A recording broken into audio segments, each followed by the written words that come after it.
Son las 6 de la mañana. Llega la hora de la verdad. Para pensar y analizar las noticias de Colombia y el mundo. La hora de la verdad. En la red de Radio Red RCN. Con Fernando Londoño Hoyos.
Fernando Londoño Hoyos hace noticia en la hora de la verdad con su equipo de periodistas. Transmite Radio Red de RCN todos los días de 6 a 10 de la mañana por 970 AM.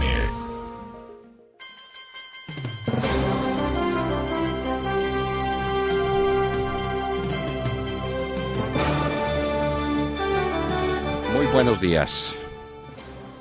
Son las 6 de la mañana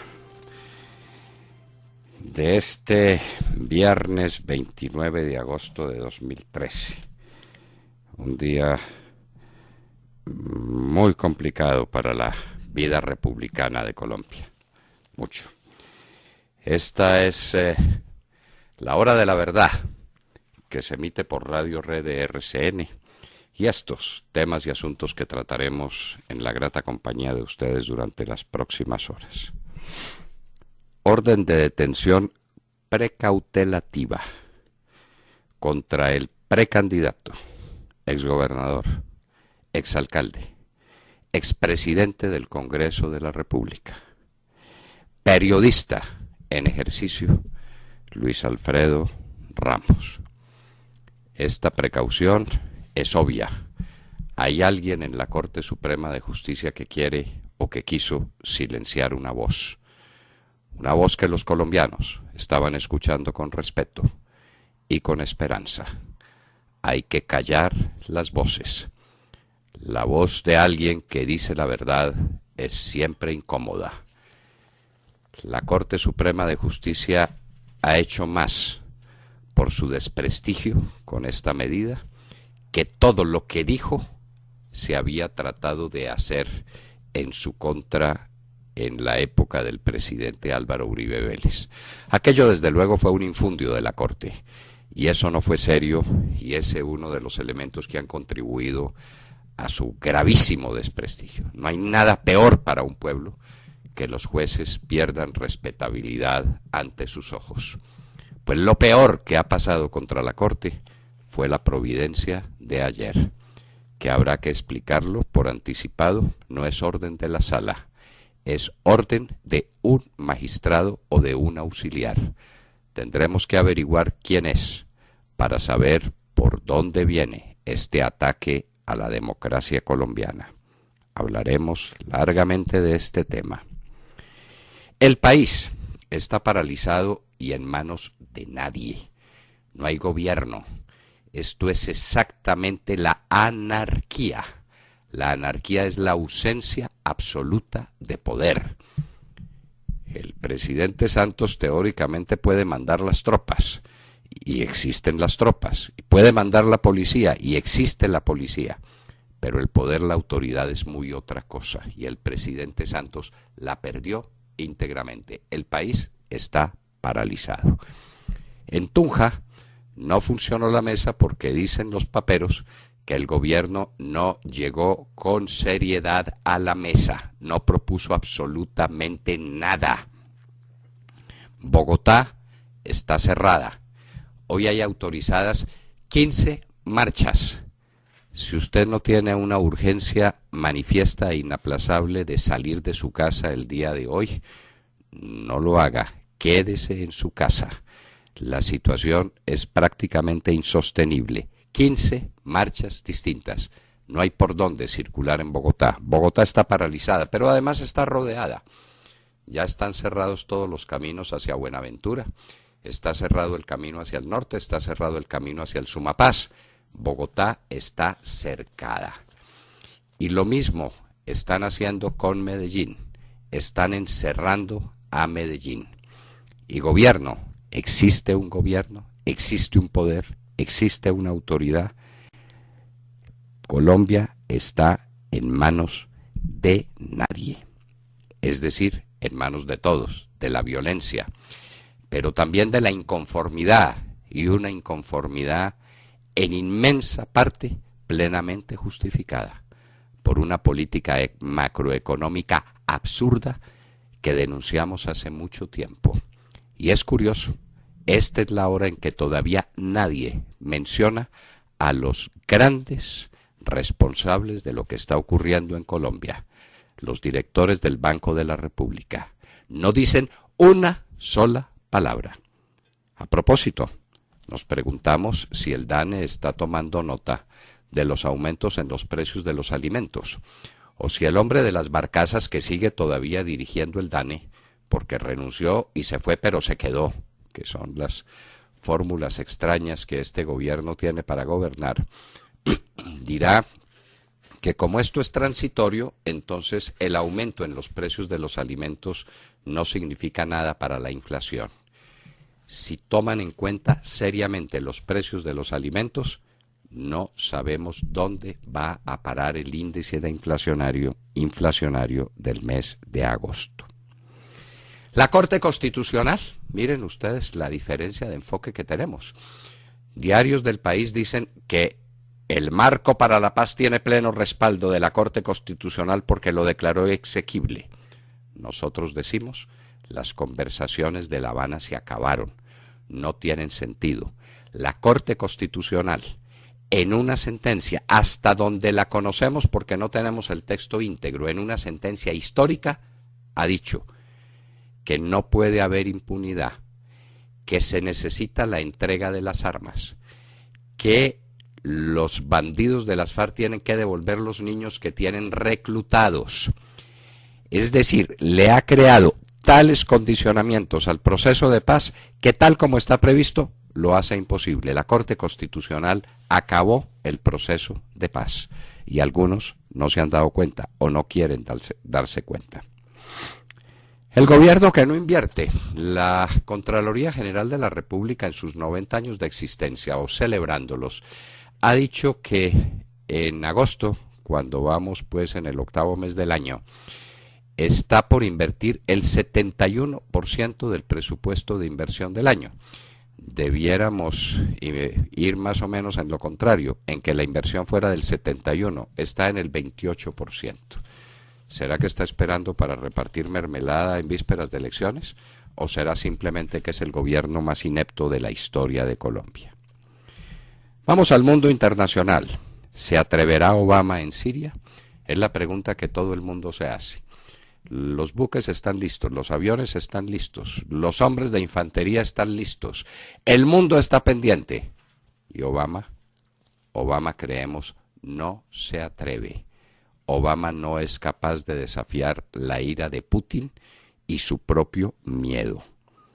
El petróleo ha subido a $110 y cuando todo el mundo estaba diciendo que la crisis de Siria lo llevaba al alza, hoy curiosamente empezó a bajar, una baja no muy significativa. El WTI está a $109, pero está bajando el petróleo en este momento. 109.29 fue la última cotización que vimos en Bloomberg. Los 50 años del I Have a Dream de Martin Luther King. Ahora dice el presidente Obama que el problema no es la desigualdad en el trato de las personas, sino la desigualdad económica. A ver, presidente Obama, ¿es que a los negros de los Estados Unidos se les impide ser empresarios? ¿Se les impide tener negocios? se les impide desarrollar patentes de inversión. El hecho de que entre la clase o la raza negra en los Estados Unidos haya mucha pobreza no significa que haya discriminación. Pero ahora el presidente Obama quiere parecerse a Lincoln y quiere parecerse a Martin Luther King y está diciendo que hay que acabar con la desigualdad económica. Problema bastante serio.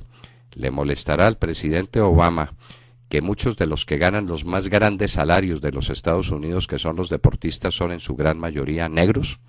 ¿Eso le molestará?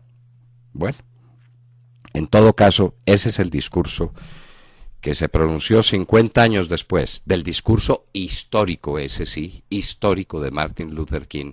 I have a dream. Tengo el sueño de que mis hijos y mis nietos vivan en un país donde no sean discriminados por su color, que es lo que todos queremos, que es lo que todos estamos buscando para hacer un mundo igualitario y justo.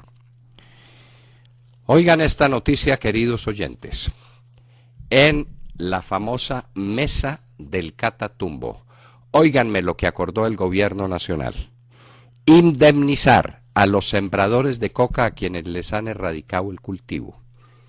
De aquí a que indemnicen a los narcotraficantes por haberles estorbado su negocio no hay sino un paso. Es la misma lógica. ¿Es lícito sembrar coca? Y si indemnizan a los del Catatumbo, ¿por qué no indemnizan a los del resto del país? ¿El principio de igualdad no existe en Colombia? Entonces ahora a indemnizar a todos los que recibieron el gran perjuicio de ver erradicado sus cultivos de coca. El gran perjudicado, desde luego, son las FARC. Las FARC es el gran perjudicado. Y entonces, ¿qué las vamos a indemnizar? ¿Por qué no aprovechan que están reunidos en La Habana y les preguntamos en cuánto estiman los perjuicios por erradicarles la coca? Esto no tiene precedentes. Lo que acordó la mesa en Cúcuta es una bomba contra las instituciones de la República. ¿Se habrán dado cuenta? Probablemente no. Aquí nadie se da cuenta de nada. Le abrieron paso al narcotráfico, pero ¿de qué manera? Ya no es simplemente diciendo que no se va a erradicar, lo que es una claudicación incomprensible. No, es que hay que indemnizar a los dueños de las plantaciones que fueron erradicadas. Hay que llamar a todos los de las BACRIM a preguntarles también cuánta coquita les han erradicado, para preguntarles cuánto les debemos los demás colombianos por el daño de haberlos fumigado o de haberles hecho erradicación manual. Era lo que le faltaba a este país.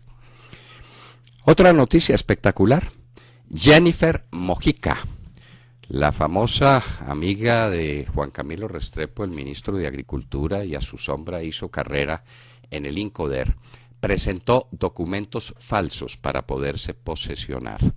Ahora está siendo investigada.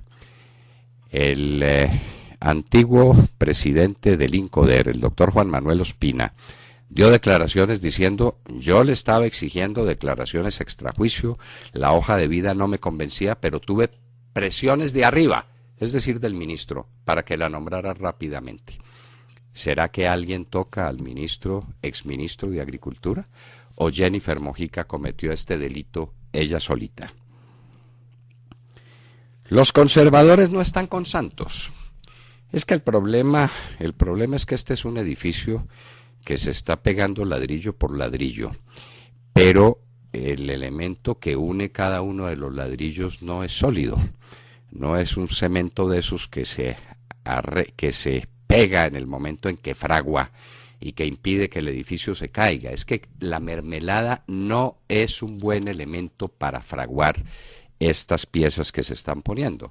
Y como con el Partido Conservador este gobierno no tiene sino mermelada, la mermelada no agarra y el Partido Conservador se está manifestando en contra de Santos.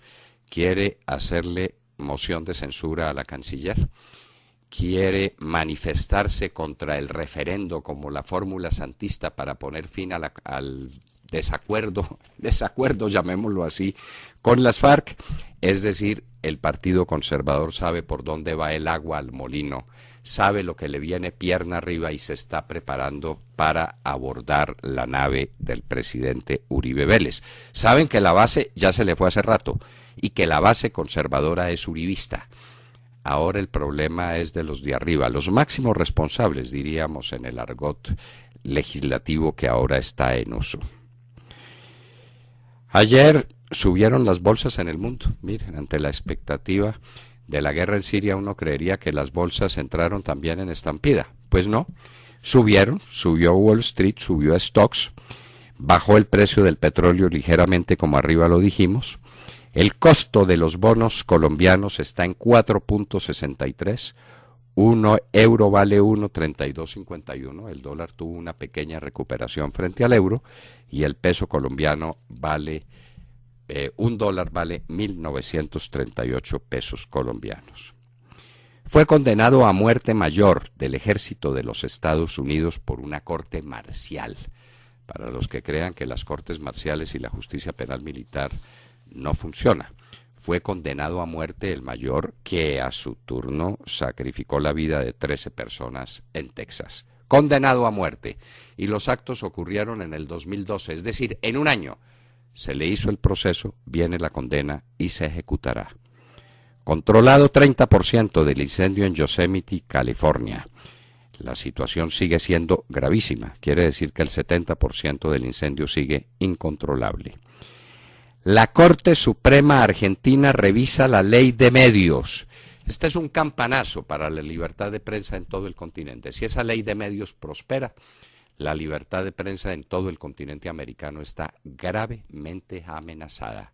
La señora Kirchner, otra de las nuevas mejores amigas de este gobierno por la vía de Venezuela y por la vía de Cuba, está atentando gravísimamente contra la prensa libre porque esa es la piedra que tiene en el zapato. Como ocurre siempre con todos los tiranos y todos los déspotas, lo primero que les molesta es la libertad de expresión. ¿Qué va a pasar? ¿Qué va a decir la Corte Suprema? Y terminemos con una noticia de horror que no quisiéramos dar, pero estas cosas pasan en el mundo. En China a un niño le sacaron los 2 ojos, dizque para un tráfico de órganos. Todo el pueblo chino, toda la humanidad está estremecida de horror ante un acto semejante. Y hoy en la historia recordaremos las batallas de Platea y Micala. Un pueblo de hombres libres, un puñado de guerreros indomables que luchaban por su libertad, fueron capaces de derrotar un ejército de 1.700.000 hombres que armaron desde el Imperio Persa para tomarse a Grecia y para tomarse a Europa. La suerte del mundo se definió en ese momento. Si la cultura griega no hubiera iluminado a Europa, viviríamos en otro mundo y el mundo occidental sería otra cosa distinta y estaríamos en el mundo de los serrallos, de los déspotas, de los truanes que dirigían esta política de exterminio contra Grecia. Darío, Jerjes, todos los déspotas de la Persia, trataron de quedarse con Grecia. Lo que pasó, el final, Platea y Micala, lo que es la libertad, lo que es la disciplina y lo que es el amor por la patria, como fuego inextinguible que puesto en el corazón de hombres libres no lo apaga nada ni nadie. De todo esto y de mucho más hablaremos en las próximas horas con ustedes, desde aquí, desde la hora de la verdad.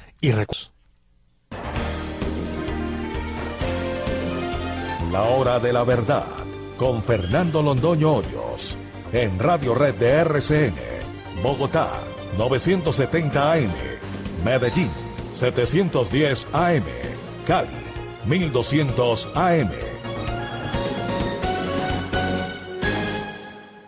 Muy buenos días a todos. Con esa canción tan hermosa abrimos hoy. Y bueno, hablemos del ex senador y el ex gobernador de Antioquia y precandidato presidencial uribista por el Centro Democrático, Luis Alfredo Ramos, quien ayer estuvo precisamente en estos micrófonos. Tiene una orden de captura de la Corte Suprema de Justicia. La causa es una reunión con Ernesto Báez, a la que Ramos dice que efectivamente acudió, pero en el marco del proceso de desmovilización de las autodefensas para tratar precisamente ese tema. Lo cierto es que el precandidato presidencial uribista, quien estaba muy activo con su campaña como precandidato y muy crítico con el gobierno de Juan Manuel Santos. Él incluso tenía un programa de radio en esta misma emisora.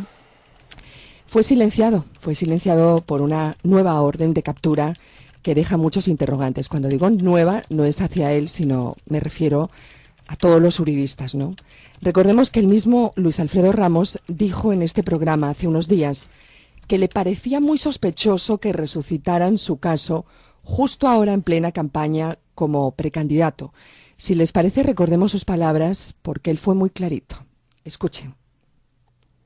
Lo primero que resulta extraño es que todos los hechos conocidos y evaluados por la opinión pública y por la justicia, como el proceso de desmovilización de grupos ilegales, se reciclan en este momento en que estamos en un debate electoral, en que mi nombre ha aparecido también como precandidato por el Centro Democrático. Suele ocurrir en la política colombiana eso, que en el momento en que las personas anuncian una candidatura, están en la vida pública, salen hechos anteriores buscando inhabilitar a las personas, buscando crear mal ambiente. Bueno, pues surgen aquí varias preguntas, a ver si me ayudan ustedes a entender esto que no es fácil. El exgobernador Luis Alfredo Ramos irá a la cárcel por las declaraciones de unos delincuentes probados. Entiendo que no existe ninguna prueba contundente, no hay grabación de la reunión en cuestión, no hay documentos, no hay testigos, únicamente la declaración de unos delincuentes que me imagino que se atuvieron al principio de oportunidad, una tenebrosa forma de colaboración con la justicia que consiste en que si el sindicado colabora con la ley o canta, aunque sean mentiras, tiene una rebaja en su sentencia o incluso no habrá sentencia. La pregunta del millón es, ¿cómo hace la justicia la crítica al testimonio de ese criminal cuando no hay pruebas contundentes? Yo tengo mucha curiosidad. ¿En qué se basan para darle credibilidad a las declaraciones de un bandido y a otras declaraciones de otros bandidos, sin embargo, las ignoran totalmente? ¿Por qué los delincuentes que declaran contra uribistas son casi siempre creíbles, o a lo mejor es pura casualidad, ¿no? Y las de un exsecretario, por ejemplo, Zambrano, el otro día veíamos como él señaló al presidente del Congreso, Juan Fernando Cristo, a Roy Barreras y a otros más, y salieron a menospreciar esas declaraciones hasta con sorna, ¿no? ¿Y por qué a Yidis Medina le creen y por qué a los que señalan a Serpa y a Samper no le creen? ¿No va siendo hora de revisar, de revisar con lupa el famoso principio de oportunidad y la crítica del testimonio? Montserrat, usted se quedó corta. No olvide que el señor Zambrano también acusó a Juan Fernando Cristo, actual presidente del Senado de la República. No se le olvide que acusó a Roy Barreras, senador de la República y expresidente del Senado de la República y actual senador de la República. Dijo que ellos habían recibido dinero y que ellos se habían aprovechado en el carrusel de la contratación de Bogotá. ¿Qué pasó con esos testimonios? Nada. ¿Usted recuerda o no recuerda todas las fotografías del doctor Horacio Serpa con el ELN? ¿Qué pasa? Claro. Nada. ¿Usted recuerda todas las fotografías de la famosa Teodora en los campamentos de Raúl Reyes? No, con Raúl Reyes sí es lícito reunirse. Y reunirse en muchas ocasiones. Y ser citado en los computadores de Reyes como un elemento fundamental dentro de ese grupo.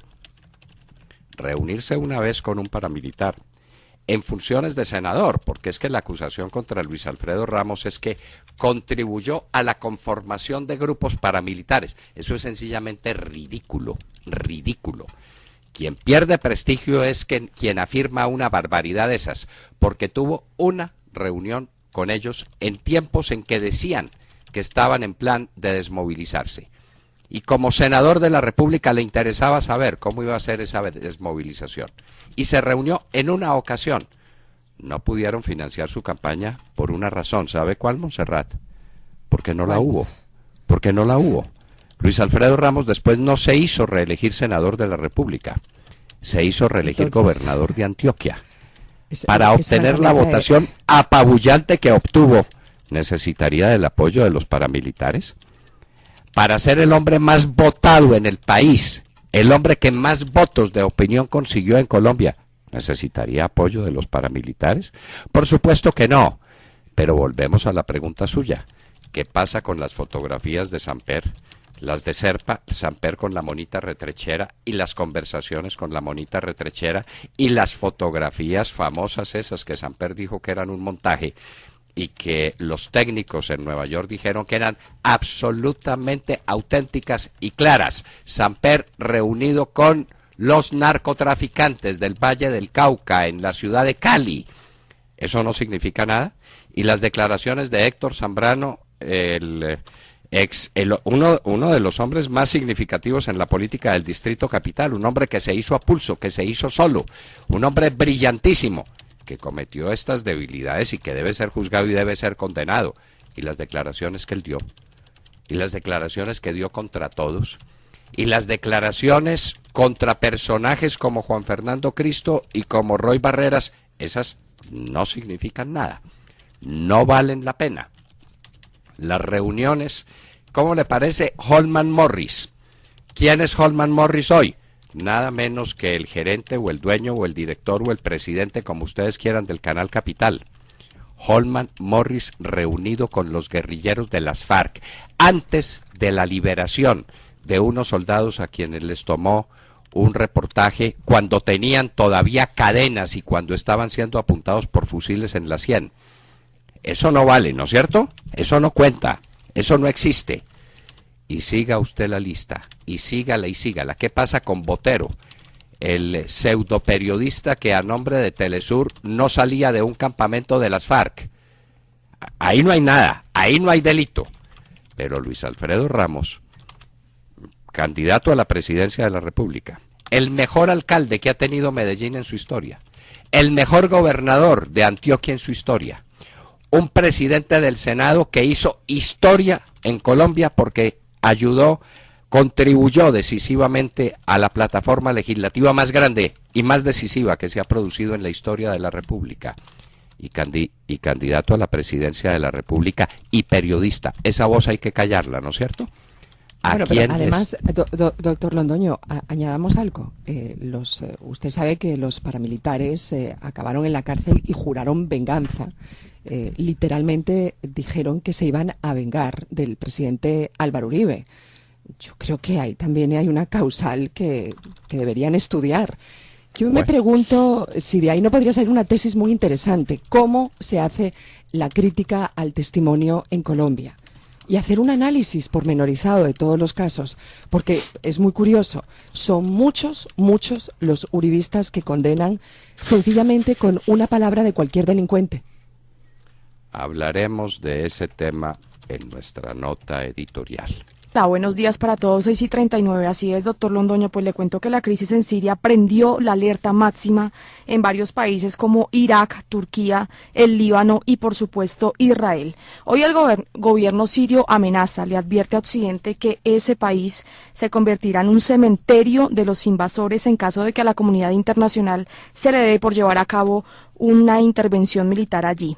Es más, medios rusos y periódicos tan prestigiosos como el británico The Guardian informan en este preciso momento que la Fuerza Aérea Siria se está preparando para usar pilotos kamikazes, quienes están preparados para estallar sus aviones cargados de explosivos contra objetivos militares norteamericanos. Las amenazas no paran ahí. Hoy el Parlamento de Irán volvió a defender a su aliado y por supuesto amigo Bashar al-Assad, indicando que si hay una intervención en Siria, Occidente tendrá que preocuparse mucho por su hijo legítimo en la región. Hablamos por supuesto de Israel.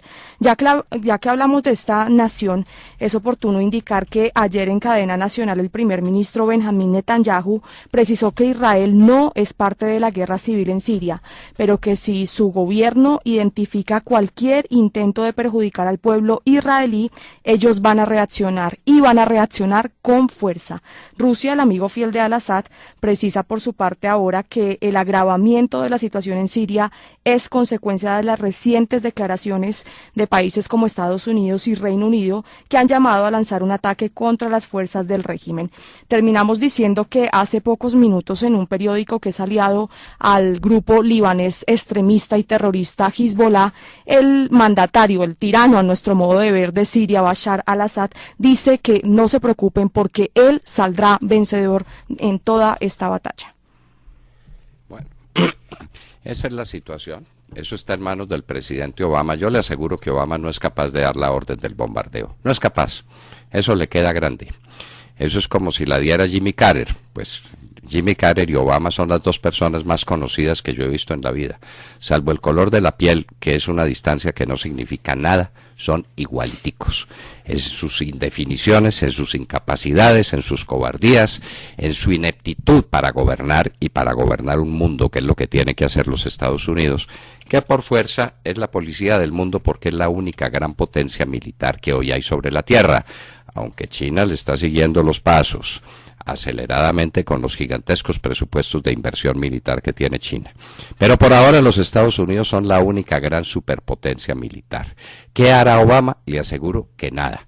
Y me parece que las bolsas de valores que están compuestas en su operación por gente muy avisada están de acuerdo con nosotros. Mire que con todas estas cosas, Jessica, uno creería que las bolsas están en crisis. Pues le quiero contar que están al alza. En este instante, los futuros de Wall Street y las bolsas europeas están subiendo. Pero le agrego más, las asiáticas también. Sube Japón, Hong Kong, Taiwán, la India, todos están en pleno estado de euforia.